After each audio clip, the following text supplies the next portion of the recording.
Look what happened to the share price of Dick's Sporting Goods yesterday.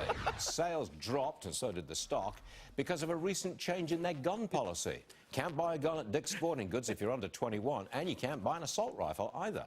Our next guest is a shareholder, and he went to the investor meeting a couple of months ago to confront executives about that gun policy.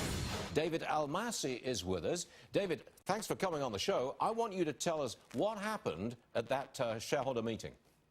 Well, for a long time, the corporate left has become the muscle for the political left. And I went to the shareholder meeting for Dick's Sporting Goods to confront them because they made a very political decision to stop selling guns at a chain that's known for hunting accessories. And they were very unhappy that I was bringing up the fact that their sales have been down ever since they made the decision to do so in late February. And ever since, they've been losing money. And the CEO, when I confronted him about it, he dug in. The company has dug in and decided that they're going to continue this policy, and I believe it's going to hurt the company and hurt us as shareholders. Why are you still a shareholder?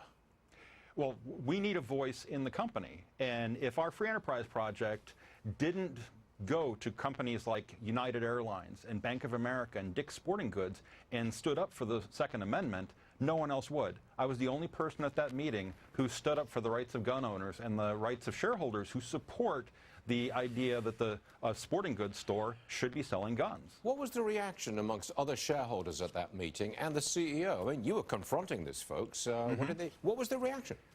Well, the unfortunate thing about some of these shareholder meetings is that very few people go, and that's another reason why a group like our Free Enterprise Project is so important, to go to represent people, to make sure that the board, that the management, and that other shareholders understand.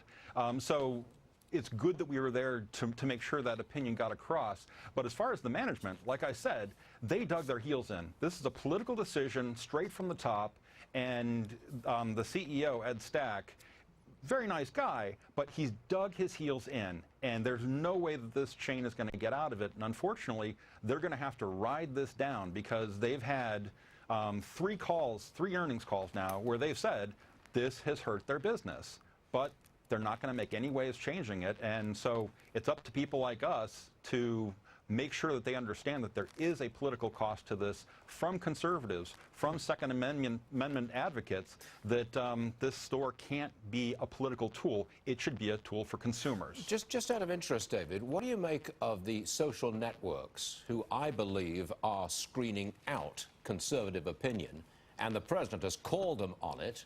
What do you make of the social networks? Because they're doing, in a way, I think, what Dick's Sporting Goods did with guns. Exactly, and we have been there too. The Free Enterprise Project has been at the Google meeting, we've been at the Facebook meeting, we've been at Amazon, we've been at all the high-tech meetings, Apple, and brought these issues up. And as you've seen this week, Facebook, which told us that there was no bias at their company, Mark Zuckerberg was silent, but his other people were saying it. Now it's being clear that there is a very intimidating liberal climate there, and I think you're seeing a lot of people ditching social media because they're not getting what they want. It's up to someone to come along, and if they can offer a different product, I think the consumers, especially the conservatives, will flock there. Tough to get a different product that competes with Facebook with 2 billion users. But David, I think we're on the same page here. David Almasi, thank you very much for joining us. So we do appreciate it. Thank you. Thank you. Okay. By the way, we did reach out to Dick's for a statement. They have not responded to us as yet. Got it.